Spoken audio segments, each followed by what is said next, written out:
Our topic today, advancing quality and sustainable higher education. My guests are Professor Paul Wainaina, the Vice-Chancellor of the Kenyatta University, Professor Harriet Kidombo, the Deputy Director of Open Distance and E-Learning Campus at the University of Nairobi, Professor Erastus Njoka, the Vice-Chancellor at Chuka University, and also Professor Laban Ayiro, the Vice-Chancellor at Daystar University. Remember, you can be part of this conversation too online. The hashtag is NMG Leadership Forum. All right, Professor Harriet, the aim, of course, going forward is to advance quality and sustainable education. But with online learning come some withdrawals.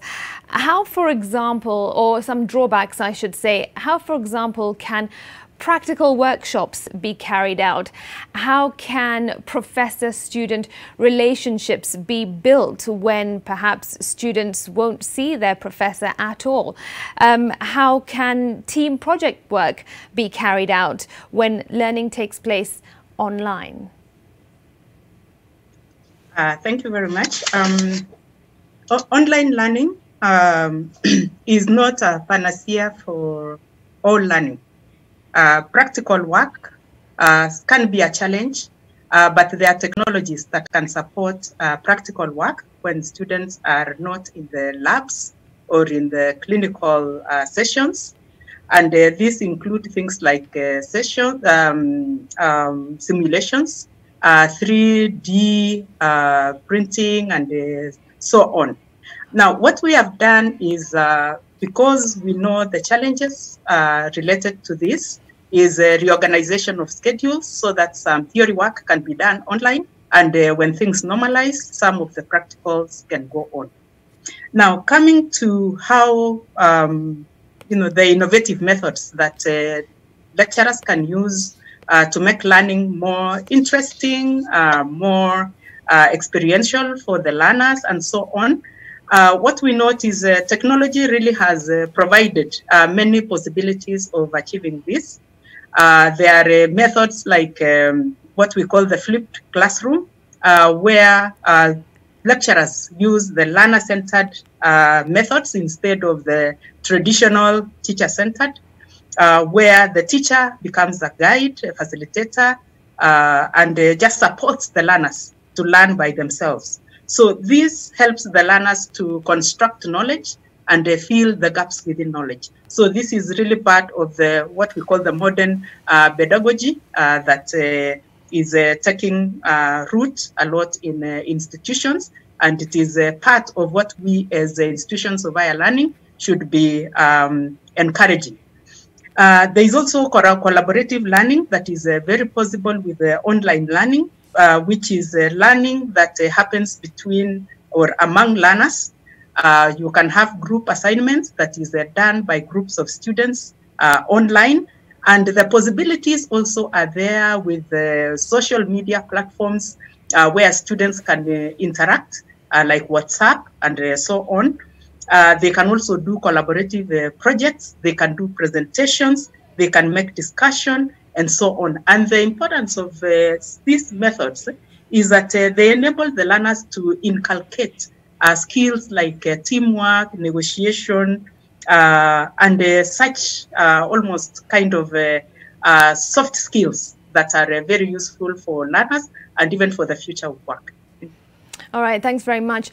Professor Ayiro, looking ahead, what impact do you think this shift to digital learning may have on the job market for these potential employees, these students who would be potential employees going forward? Yeah, thank you very much. First of all, the e-learning opens up possibilities and also stirs up many concerns because of the digital divide. And for me, that's the most serious concern, the digital divide. If you look at Kenya in totality, and if you're looking at education from the basic education to universities, the inequalities that COVID-19 is bringing to the surface are extremely worrying. And so we must be worried about creating an elitist society where, because, you know, the education process is cumulative. What you acquire today, you'll build on as you move forward. So that student in primary school, in secondary school, or even in university who is disadvantaged because of the digital divide, connectivity, or presence of the technology, the laptop or the smartphone, that disadvantage is carried on in his life. And then the unevenness in our society will even grow. And that's why my plea to the government, and particularly our ministry, is also to help flatten the curve. We are not talking about Ministry of Health. We can also flatten the curve by enhancing mechanisms for social distancing, for sanitation, and masking, and all those other aspects in the education sector, so that we are able to allow for blended learning. I don't see an isolated e-learning platform moving the country forward. So we must flatten the curve in the sector and be able to introduce controlled blended learning, particularly for practical subjects and other aspects. And as you said, the totality of a human being, a school, a university is a socializing institution. So that aspect is bigger than the knowledge itself, because knowledge now is available. Yeah. You can get it. But the socializing and the ability to continue learning on your own are skills, or they are attributes that are acquired in a socializing environment. So those are the challenges. And as we look forward, we hope that we can try and you know, diffuse this crevasse, this difference that COVID-19 has created on us. Thank you. Yeah, most definitely. Professor Njoka, what's your vision in a few years to come? Do you agree with Professor Ayiro that you would like to see a balance of face-to-face learning as well as that shift towards e-learning? What would be the ideal situation? Yeah, thank you very much. The ideal situation, the whole world knows that is face-to-face, but e-learning is used when there is no other alternative. It's very good for people who are working, people who have no access to institutions. But when it comes to proper learning, face-to-face is the best. That is where people even learn how to imitate some people as their role models, as the lecturers, when they are teaching straight away. E-learning is good, but as Professor Ayiro has said, it should be blended, because if you are a medical doctor and you deal with only e-learning, you may not do vigorous practicals, which can lead you to be the best doctor. But when you have that part of learning face-to-face, it is very good. Practicals are a big challenge when it comes to e-learning. It's possible to learn art subjects, but science subjects have a challenge, but not a total challenge, because like in our case, we are thinking of inviting students for practicals face-to-face. In some cases, they can come in shifts and then finalize their work, but we can't use e-learning for complete learning when it comes to areas which require vigorous practicals. All right, thanks very much. Professor Wainaina, on to your point about support from the government that's required from universities. The Ministry of Education in its statement today did say that it is looking into ways of supporting continued online learning for university students by supporting HELB to facilitate them for the acquisition of online learning facilities and resources. Delve further into what kind of support that the government needs to provide institutions to make the digital learning possible, particularly while COVID is still around. Thank you very much. First of all, I want to concur with my friends, the professors, that what we really need is blended learning, where part of the teaching is done online, but there are some areas which actually we require face-to-face, particularly the practicals. So what we have done in Kenyatta University is to make sure that all the programs that we have will be taught online, part of it, and then there is that other aspect which we can only have face-to-face. For example, we have practicals. We have like people, in engineering, in medicine, in nursing, where practicals actually have to be done. So what we have done for us is to make sure that we are turning all our programs into being taught on a blended mode, where we start with the things that can be taught online, and then later we turn into things that actually have to be done face-to-face. And because of that, we are thinking that particularly for us to be able to open, it means we need to be able to comply with the COVID-19 protocols, so that what is remaining, and for us really we want the disrupted semester to be complete. And to be complete means we are able to sit our examination. For us to be able to ask the student to come and finish their examinations, then it means we need to make sure that we sanitize, we fumigate all the areas that we are using, and therefore this is where I thought that we needed to be facilitated. Right. Secondly, it means that since now online teaching is no longer a choice, it then means that we need to make sure that all the students can access the teaching from their lecturers. That means we have to make sure that the students have the gadgets. We have also to make sure that wherever the students are, they are able to access that. Right. So again, we are talking about connectivity.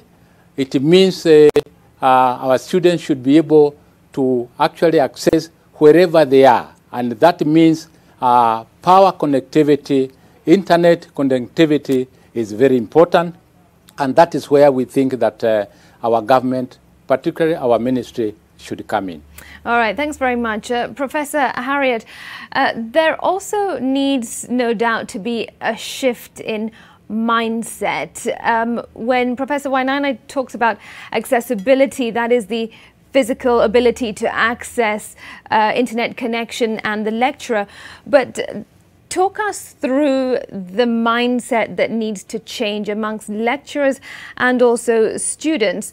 Lecturers, for one, are not used to teaching online, especially the elderly ones who may find it difficult to adapt to the digital world. And also learners may have apathy. They may feel, oh, it's an online class, I don't need to really show up and no one will really know. Take us through those challenges. Yes. The challenges, the first one is resistance to change. People generally, they want to be in their comfort zones. They have fear of the unknown. And therefore, what we have to do is to give reassurance that it is doable and it is possible. And you can only do that also by providing an enabling environment for them to be able to change.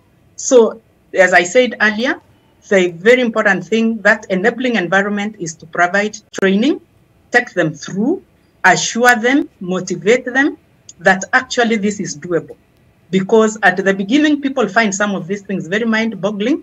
They find them actually almost impossible and so on. So especially for lecturers who have never done this before, they need to be taken step by step through the process. And I think at the University of Nairobi, we have done that very well because from the beginning of the closure in March, we have gone step by step. We began by training them on how to teach online, how to prepare notes. And I think fortunately for us at the University of Nairobi, we've had a culture of distance learning from the 1960s. We've had that culture built over time. We've taken through lecturers, development of content and their courseware. Most of it has been developed and is available in the university LMS. We use Moodle. The university LMS, we have an LMS and we call it eClass. And this worked very well because over time, people were able to teach. The second thing we did and we addressed is also the students, because the students actually at first were like, this is impossible. We have no gadgets, we have no data, we have no this and that, and we were able to do that. So that's the second thing that is very important to mitigate that aspect of resistance, is to empower and to give capacity. The other thing that is very, very important is providing the resources that are required, internet connectivity and so on. And I mentioned later that anticipated issues like cost of data was addressed, and that also helped to solve the problem. So generally what we are saying is all those issues are there, but the most important thing is to anticipate that risk and manage it and provide solutions. Thank you. All right, Professor Ayiro, what is the impact on learning and on the institutions if that support takes too long and if the transition takes too long?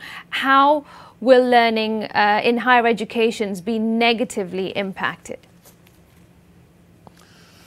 Thank you very much. I think one of the biggest shortcomings in developing countries is that we look at education as a social service and not situate it in an economic context. Because if you look at the education production function theory, the inputs you put into a system will determine the outcome, but you must pick out the variables that you want to re-engineer as fast as possible. We know from research that the teacher factor is the greatest variable that will bring about enhanced outputs. So if the capacity of the teachers, right, and I'm talking about basic education, tertiary, university, if the capacity is not developed in the area of e-learning, the impact will not matter. And I want to be very simplistic. You can have 100% transition. You can have all students going to a school, but you are not translating them into any form of productivity if the teacher factor is not considered. So the impact of this COVID scenario, the greatest variable that we need to get hold of is the capacity of the teachers and the facilitation of the teachers in the pedagogies of e-learning and also in the provision of the necessary technology to move forward. And so we should feel challenged as a country. We are spending almost 8% of our GDP on education, almost 27% of recurrent expenditure on education. Being an education economist myself, and I know that no other country spends as much on education. Kenya ranks about 7th in the UNESCO ranking. And yet, the outcomes are not giving us the desired quality. The wastage is too high. So we must ask ourselves, which variable must we re-engineer to get our country moving? And COVID has given us that opportunity. So for me, the impact will be serious. if we just look at getting students online or getting schools going on without building the capacity of the teacher, because that's what research has done, has told us that an effective teacher can stand in front of 100 children and give us results. An ineffective teacher can stand in front of 10 students and not give us results. Thank you. All right, thanks very much. On the issue of expenditure, someone has tweeted here that if some don't have access, it means that there should be a significant rebate compared to what has been proposed by some universities to cater for the said needs. So this question is essentially about fees. Many will argue, if I am not coming to the university physically, the fees should be reduced. What is the current situation, Professor Njoka? What has happened in the last few months with regard to how much fees students and parents alike are paying? In my case, it's slightly different. My students are paying fees for the last semester. The second semester, which starts from January to April, and we were to go for recess from May to September. So they unpaid fees, most of my students, and what was remaining were just 3 weeks to the examination. The impact has not yet been felt because we were not expecting them from May to September. Now the impact will be there when the students won't be there from September to December. However, I would like to say that a lot of money is needed to make sure that we have the right facilities which can help our students get the e-learning. So I don't see why the fees should be reduced. Maybe the government should also facilitate us to make sure that we do a good job. Professor Wainaina, what are your sentiments when it comes to school fees and whether it should be reduced for students if they're physically not attending class? Thank you again. I think one of the things I want to say is that for us, as Professor Njoka has said, all what we did after we closed is to try and complete the semester that was disrupted. So the issue of fee, already the student had paid. So if there is something to be considered in terms of looking at the fee, it has to be January. But I think our viewers need to understand that we have been having a problem with the fees for students. We have been thinking that the fee that the students are paying currently is a bit low, and we have been trying to see how probably that can be enhanced. But I think the issue of thinking that simply because we are going online, remember I have said for us we are opting for blended learning, where the students are going to learn part of their, their programs online, and part of their programs are going to be, held face-to-face. And I don't think the issue of the fee currently, I don't see how we need to reduce. Remember, again, going online, there are some expenses that we have to make. So probably for now, I would say that issue of either increasing or reducing the fee simply because of going online, for me, we need to discuss it more. But I think the way I have seen it is that there are also expenses in terms of going online. There are certain things, there are certain fees that we have to pay. Thank you. All right. Thanks very much to you all. At this point, we've got to take another quick break on the Nation Leadership Forum. Do stay with us. There'll be more in just a moment.